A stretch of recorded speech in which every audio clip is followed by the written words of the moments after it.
નમસ્કાર, હું છું પરવીન પઠાણ અને ગુજરાતની વાત પ્રોગ્રામમાં તમારું સ્વાગત કરું છું। આજે આપણે આપણા આ પ્રોગ્રામમાં જાણીશું કે આપણા ગુજરાત રાજ્યમાં દિવસ દરમિયાન કઈ કઈ ઘટનાઓ બની છે અને કેવી રીતે બની છે, કયો છે સોશિયલ મીડિયાનો હોટ ટોપિક મુદ્દો।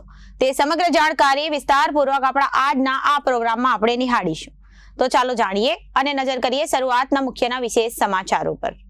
આદિવાસી સમાજ દ્વારા હજારોની સંખ્યામાં વૃક્ષારોપણ કરવામાં આવ્યું। સુરતમાં અત્યાર સુધી વન વિભાગ દ્વારા 58.7 લાખ વૃક્ષોનું વાવેતર થયું। સપ્ટેમ્બરમાં 75 લાખ કરવાનો લક્ષ્યાંક તો બીજી બાજુ મેઘરાજાએ વિરામ લેતા હાશકારો અનુભવ્યો। છેલ્લા 24 કલાક દરમિયાન રાજ્યના માત્ર 9 તાલુકામાં વરસાદ વરસ્યો। સૌથી વધુ સુરતમાં 1 ઇંચ। રાજ્યમાં સિઝનનો સરેરાશ 111% વરસાદ તો બીજી તરફ વડોદરાના પર મુદ્દે એચસીમાં 13 સપ્ટેમ્બરે સુનાવણી થશે। વિશ્વામિત્રી નદીમાં ગેરકાયદેસર રિટેઇનિંગ વોલ અને દબાણને લઈ થઈ હતી પીડ। પૂરના સંકટોમાં લોકો મુકાશે અને 2016માં આશંકા વ્યક્ત કરવામાં આવી તો બીજી જગ્યાએ સ્ટાઇપેન્ડ મુદ્દે કાલથી રાજ્યના રેસિડેન્ટ ડોક્ટરની હડતાલ। કયું ઇમરજન્સી સેવાથી અળગા રહેશે। 40 ને બદલે 20% જ સ્ટાઇપેન્ડ વધાર્યું। 25 રજૂઆત કરી સરકારના વાયદાઓ પર ભરોસો નથી તો બીજી બાજુ રાજકોટમાં 831 ઉમેદવારોની યુપીએસસીની પરીક્ષામાં national defence academy, naval academy અને કમ્બાઇન્ડ ડિફેન્સ સર્વિસની 2 તબક્કામાં કસોટી નોંધાઈ। વર્ગખંડમાં 24 ઉમેદવારો પર 2 સુપરવાઇઝર।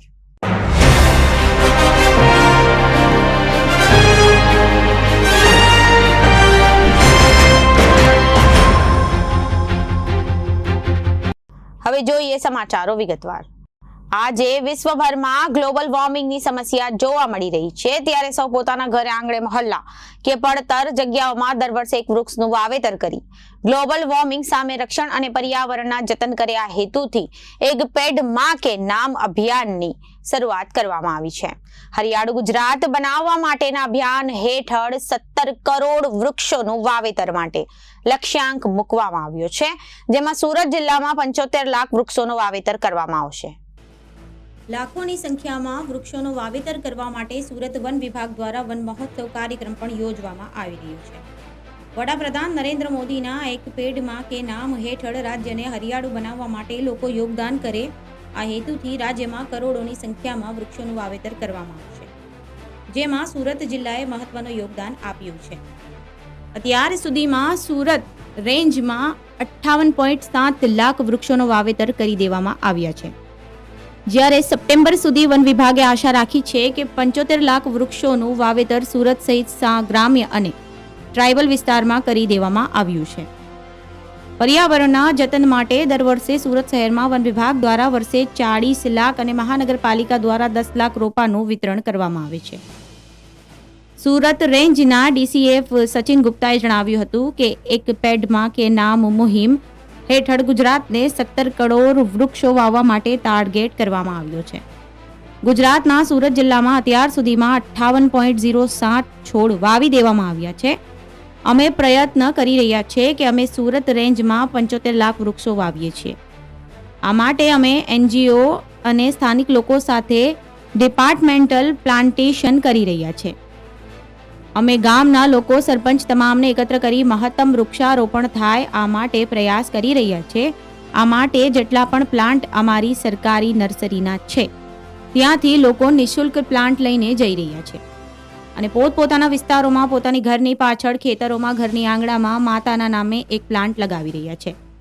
સાથે તેઓએ જણાવ્યું હતું કે શહેરી વિસ્તારમાં જમીનની એક મર્યાદા હોવાને કારણે અમે ગ્રામીણ વિસ્તાર અને જંગલ વિસ્તારમાં સૌથી વધુ પ્લાન્ટેશન થાય એ માટે પ્રયત્ન કરી રહ્યા છે, પરંતુ સુરત શહેરમાં જે એનજીઓ છે તે પણ પ્લાન્ટેશન કરી રહ્યા છે। ટ્રાઇબલ વિસ્તારમાં જોઈન્ટ ફોરેસ્ટ મેન્ટ કમિટી તે લોકોને પણ કહેવામાં આવ્યું છે, પ્રયત્ન કરી રહ્યા છે કે સપ્ટેમ્બર મહિનાના અંત સુધી અમે ટાર્ગેટ અચીવ કરી લઈએ અને જે પ્રાઇવેટ પ્રાઇમિસીસ છે જ્યાં લોકો છોડાવ્યા છે તે લોકો પોતે જતન કરશે અને જે પણ સરકારી અને જંગલ વિસ્તાર છે ત્યાં આ છોડને જતન કરવા સરકારી વિભાગ દ્વારા કરવામાં આવશે। ગત 27 જુલાઈના રોજ તાપી જિલ્લાના સોનગઢ તાલુકાના રાણી અંબા ગામે એક પેડમાં કે નામ અંતર્ગત કાર્યક્રમ યોજાયો હતો, જેમાં મોટી સંખ્યામાં સ્થાનિક આદિવાસી સમાજના લોકો ઉપસ્થિત રહ્યા હતા। જંગલ વિસ્તારમાં આવેલ ડુંગર નજીક એક સાથે મોટી સંખ્યાના લોકોની ઉપસ્થિતિમાં 10,000થી વધુ વૃક્ષો રોપવામાં આવ્યા હતા।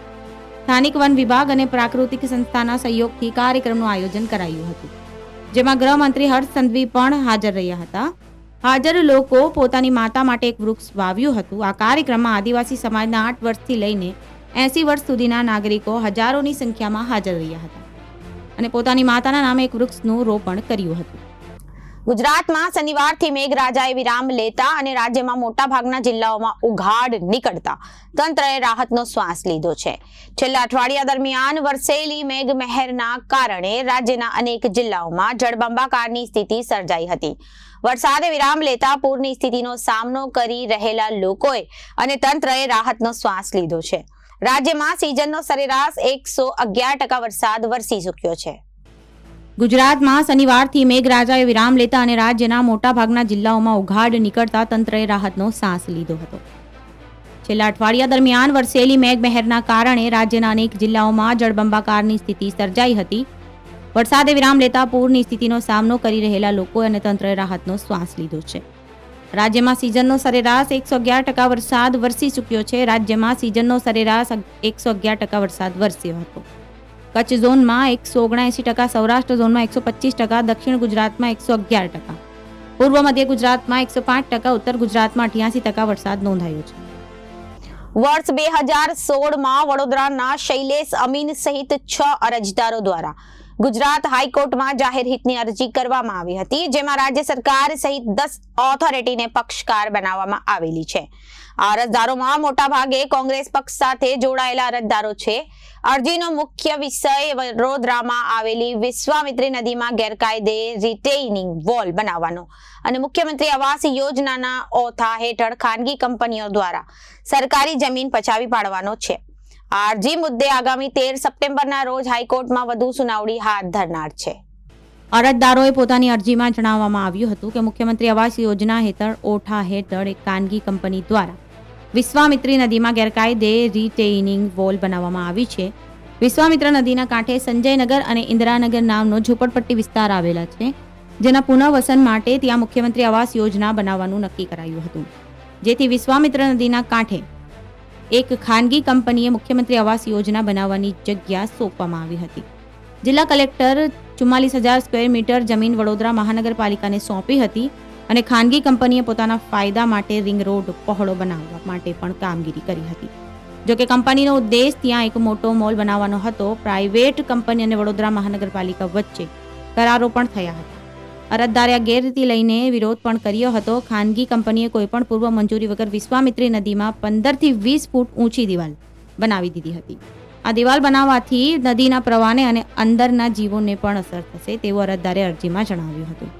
કંપની દ્વારા દિવાલ બનાવ્યા બાદ તેની મંજૂરી માંગવામાં આવી હતી. જોકે વડોદરા મહાનગરપાલિકાને ખાનગી કંપનીએ ફટકાર લગાવી હતી અને આગળનું કામ પ્લાન મંજૂર થયા બાદ ત્યારબાદ જ પ્રયત્ન કરવા માટે સૂચના આપવામાં આવી હતી. જોકે ખાનગી કંપનીએ નોટિસ આપનાર વીએમસીના એક્ઝિક્યુટિવ એન્જિનિયરિંગ પદ ઉપરથી હટાવી દેવામાં આવ્યા હતા, તેમજ પ્રોજેક્ટ મેનેજમેન્ટ કંપનીની પણ બદલી દેવામાં આવી હતી. વડોદરા મહાનગરપાલિકાના લિસ્ટમાં ના હોય તેવી અંદર પ્રોજેક્ટ મેનેજમેન્ટ કંપનીને દેખરેખ સોંપી દેવામાં આવી હતી, જેને નદીની અંદર બનાવાયેલી દિવાલને મંજૂરી આપી હતી. અરજદારે જણાવ્યું હતું, ખાનગી કંપનીઓની નદીની અંદર બાંધકામે તે સુપ્રીમ કોર્ટના નિર્દેશોનું ઉલ્લંઘન છે. ખાનગી કંપનીના દિવાલ બંધાતા પહેલા ગુજરાત પોલ્યુશન કંટ્રોલ બોર્ડની પણ કોઈ મંજૂરી લીધી ન હતી. અરજદારે આ અંગે વીએમસી સહિત તમામ સંલગ્ન ઓથોરિટી સમક્ષ રજૂઆત અને દેખાવો કર્યા હતા. અરજદારે પોતાની અરજીમાં સ્પષ્ટપણે દર્શાવ્યું હતું કે આ દિવાલે વિશ્વામિત્રી નદીના પ્રવાહને અવરોધથી હોવાથી ચોમાસામાં વિનાશક પૂરની સ્થિતિનું નિર્માણ થઈ શકે છે. રિંગ રોડ પહોળો કરવા સામે પણ 22 વાંધા આવ્યા છે. જોકે તેને ફગાવીને સ્ટેન્ડિંગ કમિટીએ પ્લાન મંજૂર કરી દીધો. ખાનગી કંપનીએ ફાળવેલી 44,000 સ્ક્વેર મીટર જગ્યામાંથી ફક્ત 11,000 સ્ક્વેર મીટર જેટલી જગ્યા ઉપર જ મુખ્યમંત્રી આવાસ યોજના બાંધકામ થવાનું હતું. આમ 33,000 સ્ક્વેર મીટર જેટલી જગ્યા ખાનગી કંપનીને ભેટમાં આપી દેવામાં આવી હતી. ઉપરાંત નદીમાં દિવાલ બનાવીને ખાનગી કંપનીએ 2200 સ્ક્વેર મીટર જમીન પચાવી પાડી હતી. અરજદારે હાઈકોર્ટમાં દાદ માંગી હતી અને ખાનગી કંપનીએ કોઈપણ મંજૂરી વગર આ દિવાલ બનાવી છે, ત્યારે તે ગેરકાનૂની છે. નિયમો મુજબ નદીના કિનારાથી 30 મીટર સુધી કોઈપણ પ્રકારનું બાંધકામ થઈ શકે નહીં. ઓથોરિટી પણ ખાનગી કંપનીના કરતૂત સામે આ કાળા કાન કર્યા હતા. આ દિવાલ બાંધકામથી વિશ્વામિત્રી નદી સાંકડી બનતા પૂરના નિર્માણની શક્યતા હતી. ખાનગી કંપનીએ GDCRના નિયમોનું ઉલ્લંઘન કર્યું છે. આ કંપનીને ઓથોરિટીના લોકો સાથે પણ ઘનિષ્ઠ સંબંધો છે, જે અરજદારે આ સમગ્ર મુદ્દે તપાસની માંગ કરી હતી. અરજદારે જણાવ્યું હતું કે ખાનગી કંપનીએ પાણીના ભાવે જમીન આપી દેવામાં આવી હતી. નદીમાં ઊંચી દિવાલને લઈ તેનો પ્રવાહ અવરોધાઈ રહ્યો છે. અરજદારે જણાવ્યું હતું કે નદી ઉપર અન્ય દબાણ પણ થઈ ગયું છે. નદીના પટને વચ્ચે કાપી અડધો અડધ નદીનો પટ પૂરી દેવામાં આવેલો છે, જેની સામે આંદોલન પણ કરાયું હતું, જેમાં મ્યુનિસિપલ કમિશનર, કલેક્ટર, સિંચાઈ અધિકારી પણ ખનીજ અધિકારીઓની વારંવાર પત્ર લખી આવેદનપત્રો આપી રજૂઆત કરી હતી. છતાંય કશું થયું ન હતું. આમાં રાજકીય રોટલા શેકાય પણ ગંધ આવી રહી છે. ઉલ્લેખનીય છે કે વડોદરા હરણી બોટ દુર્ઘટનામાં હાઈકોર્ટ તાત્કાલિક Vadodara municipal corporation, municipal commissioner, HSL અને વિનોદ રાવ સામે સરકારને શિસ્ત સંબંધી પગલાં લેવાના નિર્દેશ આપ્યા હતા. તેઓના સમયમાં આ કામગીરી થઈ હોવાનું અરજદારે જણાવ્યું હતું. કોલકાતામાં જુનિયર ડોક્ટર પર રેપ મર્ડર કેસના વિરોધમાં હડતાલ પર ઉતરેલા રાજ્યભરના રેસિડેન્ટ ડોક્ટર વધુ એકવાર હડતાલ પર ઉતરવાની તૈયારીમાં છે. આ વખતે રેસિડેન્ટ ડોક્ટરો સ્ટાઇપેન્ડ મામલે સોમવારથી હડતાલ પર ઉતરશે. હડતાલ દરમિયાન એમરજન્સી સહિતની તમામ સેવાઓ સંપૂર્ણ બંધ કરવામાં આવશે. આ અંગે JDA જુનિયર ડોક્ટર્સ એસોસિએશનના વાઇસ પ્રેસિડેન્ટ શશાંક આશરાએ જણાવ્યું હતું કે સ્ટાઇપેન્ડમાં દર વર્ષે 3 વર્ષે વધારો થતો હતો, જેથી એમને 1 એપ્રિલ 2024થી લાભ મેળવવાનો હતો, પરંતુ એમને ઓગસ્ટમાં લાભ મળ્યો છે. 2009થી એમને 40% વધારો મળતો હતો, તેથી બે જગ્યાએ હવે 20% જ વધારો આપવામાં આવ્યો છે. હવે સ્ટાઇપેન્ડમાં વધારો 3 વર્ષની જગ્યાએ 5 વર્ષ થશે, જેથી અમે વિરોધ કરીએ છીએ. આવતીકાલથી અમે એમરજન્સી સહિતના તમામ સેવાઓ માટે હડતાળ પર ઉતરીશું. અમે આ અંગે સરકારમાં 25 વખત રજૂઆત કરી છે, પરંતુ સરકાર દ્વારા અમારી માંગણી સ્વીકારવામાં આવી નથી. અમે પણ નથી ઈચ્છતા કે એમરજન્સી બંધ રાખીએ તો દર્દીઓ હેરાન થાય, પરંતુ અમારી માંગણી ઘણા સમયથી પૂરી થતી નથી, જેના કારણે અમે વિરોધ કરીએ છીએ. બીજા મેડિકલના 1200થી વધુ તથા ગુજરાતના 335-3500થી વધુ રેસિડેન્ટ ડોક્ટરો હડતાળ પર રહેશે અને રાજ્યના 3000થી વધુ ઇન્ટર્ન ડોક્ટર પણ હડતાળ પર રહેશે. બીજે મેડિકલ કોલેજ અમદાવાદના પ્રતિનિધિએ જણાવ્યું હતું કે સતત છેલ્લા 6 મહિનાથી સ્ટાઇપેન્ડ વધારે બાબતે આરોગ્ય મંત્રી તથા આરોગ્ય વિભાગના અધિકારીઓ સમક્ષ કાયદાકીય રીતે રજૂઆત કરી છે. આ રજૂઆતો મુજબ દર વર્ષે જુનિયર ડોક્ટરના સ્ટાઇપેન્ડમાં 40% વધારો થતો હોય છે, જેનો આખરી વધારો 1 એપ્રિલ 2021માં થયો હતો, જેના કારણે વર્ષ 31 માર્ચ 2024ના રોજ પૂર્ણ થયું. આથી અમારી માંગ સરકારના પરિપત્ર મુજબ 1 એપ્રિલ 2024થી અમારા સ્ટાઇપેન્ડમાં 40% વધારા માટે હતી. તારીખ 9 જુલાઈ 2024ના રોજ આરોગ્ય મંત્રી સાથે થયેલી મુલાકાતમાં અમને સ્ટાઇપેન્ડમાં 40% વધારાનું આશ્વાસન આપ્યું હતું, જેથી લોકશાહી સરકાર પર વિશ્વાસ રાખીને આંદોલન મોકૂફ રાખ્યો હતો. ત્યારબાદ સતત 10થી 12 મુલાકાતો તેમજ છેલ્લા 6 મહિનાની મહેનત તથા સરકાર પર પૂર્ણ ભરોસો રાખવા છતાં માત્ર 20%નો અસંતોષકારક વધારો આપ્યો છે. આ ઉપરાંત અમારા વિશ્વાસનું હનન ન થાય એ રીતે આગામી સ્ટાઇપેન્ડ વધારાની મુદ્દત 5 વર્ષ કરવામાં આવી હતી. આ તમામ મુદ્દાઓને આધારે અમને સરકાર ઉપરથી વિશ્વાસ ઉઠી ગયો છે. આથી બીજે મેડિકલ કોલેજના તમામ વિદ્યાર્થીઓ તારીખ 2 સપ્ટેમ્બર 2024 સોમવારથી અમારા હક માટે ગાંધી ચિંધ્યા માર્ગે અમારી તમામ ફરજમાંથી અળગા રહેવા મજબૂર બન્યા છે. વિરોધથી થનારી કોઈપણ વિપરીત અસરોની જવાબદારી સરકારની રહેશે. ગત 31 ઓગસ્ટના રોજ રાજ્ય સરકારે ઇન્ટર્ન્સ અને રેસિડેન્ટ તબીબોના સ્ટાઇપેન્ડમાં 20%નો વધારો કરવાની જાહેરાત કરી. વધારા મુજબ સરકારી મેડિકલ કોલેજના મેડિકલ ઇન્ટર્નર્સ રૂપિયા 21,840, ડેન્ટલામાં રૂપિયા 20,160, ફિઝિયોથેરેપીમાં રૂપિયા 13,440 તેમજ આયુર્વેદ હોમિયોપેથિકમાં રૂપિયા 15,120 સ્ટાઇપેન્ડ મળશે. રાજ્ય સરકાર દ્વારા આ સ્ટાઇપેન્ડ વધારાનો હુકમ 1/4/2024થી અસરથી અમલમાં મૂકવામાં. સુપર સ્પેશિયાલિસ્ટ સેવાઓના મેડિકલ રેસિડેન્ટ્સ પ્રથમ વર્ષમાં 1,20,960, બીજા વર્ષમાં 1,26,000 અને ત્રીજા વર્ષમાં 1,34,400 તેમજ ડેન્ટલ રેસિડેન્ટ ડિગ્રી પ્રથમ વર્ષમાં 78,960, બીજા વર્ષમાં 81,480, ત્રીજા વર્ષમાં 83,496, ફિઝિયોથેરેપી ડિગ્રીમાં પ્રથમ વર્ષમાં 35,280 અને બીજા વર્ષમાં 43,680. રાજ્યની સરકારી મેડિકલ, આયુર્વેદિક, હોમિયોપેથી, ડેન્ટલ અને ફિઝિયોથેરેપીની મેડિકલ કોલેજ અને GMERS હેઠળની મેડિકલ કોલેજ ખાતે અભ્યાસ કરતા ઇન્ટર્નર્સની સંખ્યા 4,302 છે, જ્યારે રેસિડેન્ટ ડોક્ટરની સંખ્યા 5,332 છે. આ વિદ્યાર્થીઓના સ્ટાઇપેન્ડમાં વધારો કરતા સરકારની તિજોરી ₹122.83 કરોડનો વધારો ભારે પડશે. રાજ્યની 6 સરકારી અને 13 GMES Gujarat medical education and research society સંચાલિત મેડિકલ કોલેજના સ્નાતક અભ્યાસના ઇન્ટર્નર્સ અને અનુસ્નાતક તેમજ સુપર સ્પેશિયાલિટી અભ્યાસક્રમ રેસિડેન્ટ તબીબોને મળતા સ્ટાઇપેન્ડના દરમાં વધારો કરવામાં આવ્યો છે. રાજ્ય સરકારની મેડિકલ કોલેજના મેડિકલ ડેન્ટલ ફિઝિયોથેરેપી હોમિયોપેથી અને આયુર્વેદના સ્થાનક અભ્યાસક્રમના ઇન્ટર્નર્સ અનુસ્નાતક અને સુપર સ્પેશિયાલિટી અભ્યાસક્રમના રેસિડેન્ટ તબીબના આ સ્ટાઇપેન્ડના દરમાં થયેલો વધારાનો લાભ મળશે. ડિગ્રીના મેડિકલ રેસિડેન્ટ પ્રથમ વર્ષમાં ₹1,08,000, બીજા વર્ષમાં ₹1,02,480 અને ત્રીજા વર્ષમાં ₹1,05,000, ચોથા વર્ષે સિનિયર રેસિડેન્ટ અને ક્લિનિકલ આસિસ્ટન્ટ ₹1,10,880 નો લાભ મળશે. મેડિકલ રેસિડેન્ટ ડિપ્લોમાને પ્રથમ વર્ષમાં 75,600 અને બીજા વર્ષમાં 82,320 સ્ટાઇપેન્ડ ચૂકવાશે. આયુર્વેદિક સેવામાં પીજી રેસિડેન્ટ્સ પ્રથમ વર્ષમાં 50,400, બીજા વર્ષમાં 53,760 અને ત્રીજા વર્ષમાં 57,120 ચૂકવવામાં આવશે. ઉપરાંત જેમ્સમાં સંચાલિત મેડિકલ કોલેજના સ્નાતક અભ્યાસક્રમના ઇન્ટર્નર્સ ₹21,840, જુનિયર રેસિડેન્ટ્સને 1,08,000 અને સિનિયર રેસિડેન્ટ્સને ₹1,10,880 ચૂકવવામાં આવશે.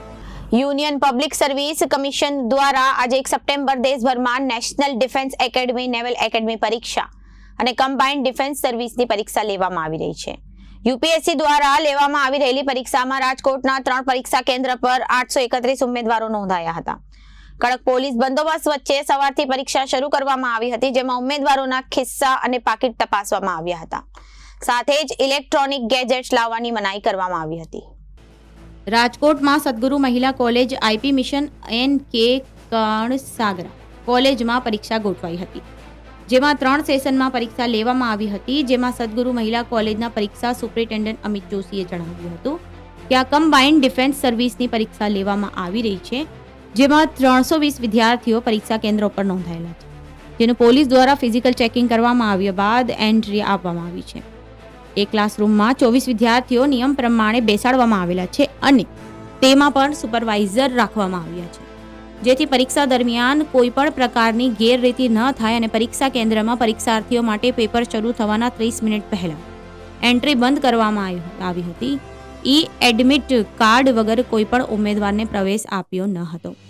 એડમિટ કાર્ડમાં કમિશન દ્વારા અપાયેલા સૂચનાનો તમામ ઉમેદવારો અભ્યાસ કરી લેવાનો હતો, જેમાં મોબાઈલ ફોન, અન્ય આઈટી કે electronics gadget, smart digital watch, books, bags, admit કાર્ડમાં છુપાયેલા સૂચનાની વિગતો આ વસ્તુઓ સાથે પરીક્ષા સ્થળની અંદર પ્રવેશ પ્રતિબંધિત રાખવામાં આવી હતી. આ વસ્તુઓ રાખવા માટે વેન્યુ સુપરવાઇઝર દ્વારા કોઈ વ્યવસ્થા કરવામાં આવશે નહીં તેવો નિયમ હતો. ઉમેદવાર માટે પરીક્ષા કેન્દ્રની અંદર ફક્ત admit card, pen, pencil, identity proof અને પોતાના ફોટોગ્રાફ લઈ જવાની છૂટ આપવામાં આવી હતી. આ સિવાય પરીક્ષા કેન્દ્રોમાં ઇલેક્ટ્રોનિક ગેજેટ જેવા મોબાઈલ, બ્લૂટૂથ, ડિજિટલ વોચ લઈ જવાની મનાઈ ફરમાવવામાં આવી હતી.